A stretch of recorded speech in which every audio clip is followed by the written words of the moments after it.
శాంతి ముసుగులో ఒక సామ్రాజ్యం నిద్రపోతుంటే చరిత్ర ఒక భయంకరమైన మలుపు తీసుకుంది. అప్పటి వరకు భారతావని అశోకుడి అహింసా మంత్రాన్ని విన్నది. కాని క్రీస్తు పూర్వం 185వ సంవత్సరంలో ఆ మంత్రం ఒక్కసారిగా మూగబోయింది. చేతకాని రాజుల పాలనలో మౌర్య వంశం కుప్పకూలుతుంటే ఆ నిశ్శబ్దాన్ని చీల్చుకుంటూ ఒక కత్తి గర్జించింది. సొంత సైన్యాధిపతే తన రాజు గుండెల్లో కత్తిని దించి మౌర్య జెండాను రక్తంతో తడిపేశాడు. అహింస అస్త్రంగా మారలేదని గుర్తించి కత్తి పట్టి వైదిక ధర్మాన్ని సింహాసనం ఎక్కించిన ఆ రక్తపాత విప్లవమే శుంగవంశం. మౌర్యుల తర్వాత ముక్కలైన దేశాన్ని మళ్లీ తన పరాక్రమంతో ఏకతాటిపైకి తెచ్చిన ఆ సంచలనం పుష్యమిత్ర శుంగ. క్రీస్తు పూర్వం 185వ సంవత్సరం పాటలీపుత్ర సైనిక మైదానం మారు మోగుతోంది. మౌర్య వంశపు చివరి రాజు బృహద్రథుడు గర్వంగా తన సైనిక పరేడ్ను వీక్షిస్తున్నాడు.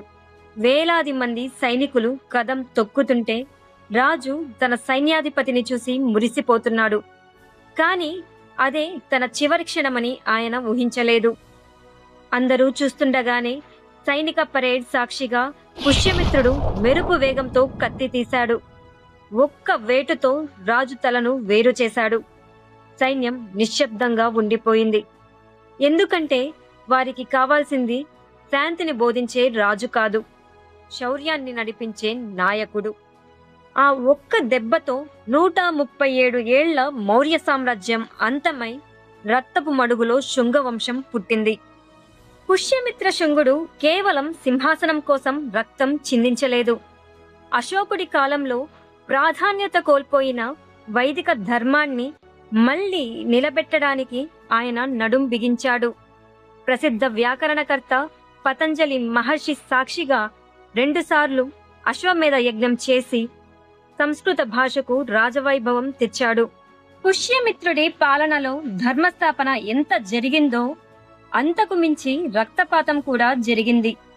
బౌద్ధ గ్రంథం దివ్యావధాన పుష్యమిత్రుడిని ఒక క్రూరమైన బౌద్ధ వ్యతిరేకిగా చిత్రించింది. చరిత్రలోని ఆ నల్లని పేజీలను తిరగేస్తే ఆయన అశోకుడు నిర్మించిన 84,000 స్తూపాలను నేలమట్టం చేశాడని, బౌద్ధ విహారాలను తగులబెట్టాడని ఆధారాలు చెబుతున్నాయి. మరీ ముఖ్యంగా శాకల నగరంలో ఆయన చేసిన ఆ ప్రకటన చరిత్రను ఉలిక్కిపడేలా చేసింది. ఒక బౌద్ధ సన్యాసి తల తెచ్చి ఇస్తే వారికి 100 బంగారు నాణేలను బహుమతిగా ఇస్తాను అని ఆయన ప్రకటించినట్లు గ్రంథాలు చెబుతున్నాయి. కానీ ఇక్కడే ఒక విచిత్రమైన మలుపు కూడా ఉంది. ఒకవైపు బౌద్ధాన్ని అంతం చేయాలని చూసిన పుష్యమిత్రుడే మరోవైపు సాంచి, బార్హుత్ స్తూపాలను రాతి ప్రాకారాలతో అద్భుతంగా పునర్నిర్మించాడు. ఇది మతద్వేషమా లేక తన అధికారాన్ని ఎదిరించిన వారిపై చేసిన రాజకీయ ప్రతీకారమా అన్నది నేటికి ఒక అపరిష్కృత ప్రశ్న. వేదాలు చదవాల్సిన ఒక బ్రాహ్మణుడు అజేయమైన వీరుడిగా మారి సామ్రాజ్యాన్ని ఏలడం చరిత్రలోనే ఒక అరుదైన ఘట్టం. శాస్త్రం కంటే శౌర్యం ముఖ్యమని నిరూపించిన బ్రాహ్మణ యోధుడు ఈ పుష్యమిత్రుడు. ఏది ఏమైనా ముక్కలైపోతున్న దేశాన్ని ఏకం చేసి విదేశీ గ్రీకులను తరిమికొట్టి దాదాపు 36 సంవత్సరాల పాటు అప్రతిహతంగా పాలించిన ఈ అజేయ యోధుడు క్రీస్తు పూర్వం 149వ సంవత్సరంలో కాలం చేశాడు. ద్రోహంతో రాజ్యాన్ని గెలిచిన, పరాక్రమంతో దేశాన్ని కాపాడిన పుష్యమిత్ర శుంగ చరిత్రలో ఎప్పటికీ ఒక సంచలనమే.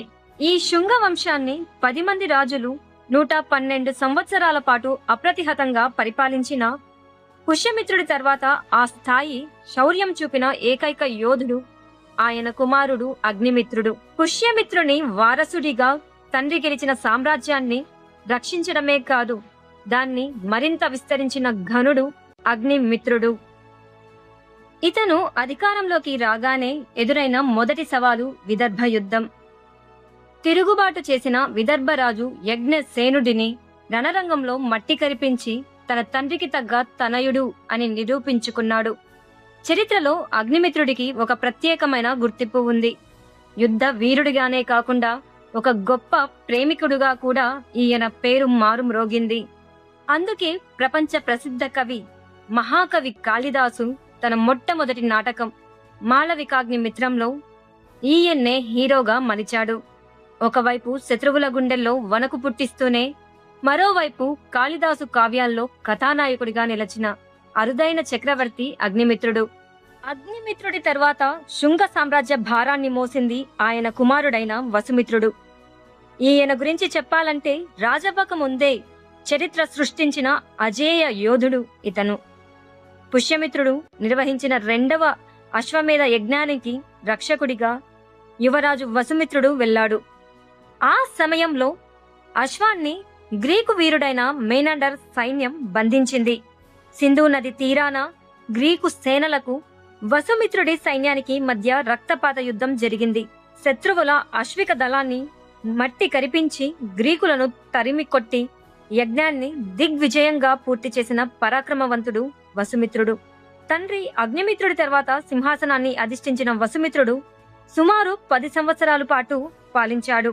తన తాత పుష్యమిత్రుడు కలగన్న అఖండ భారతాన్ని విదేశీయుల కబంధ హస్తాల నుండి కాపాడటంలో ఈయన కీలక పాత్ర పోషించాడు.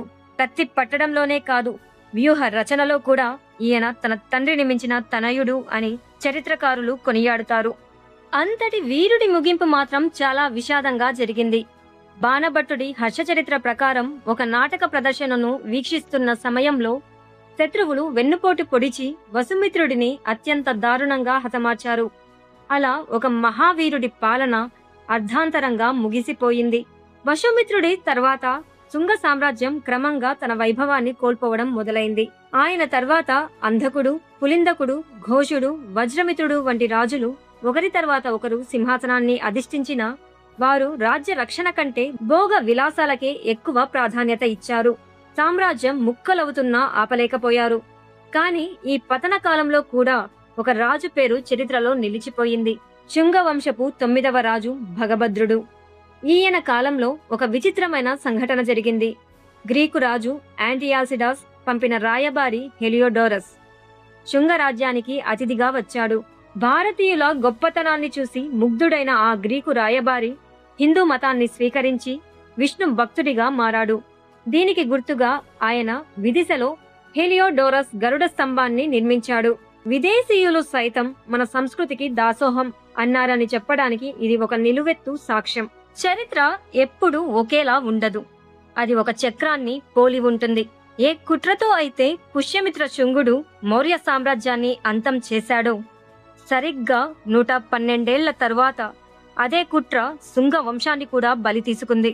శుంగ వంశపు చివరి రాజు దేవభూతి పాలనను గాలికి వదిలివేసి భోగ విలాసాల్లో మునిగిపోయాడు. రాజు అసమర్థుడైతే అధికారం మంత్రుల చేతుల్లోకి వెళ్తుందని చరిత్ర మరోసారి నిరూపించింది.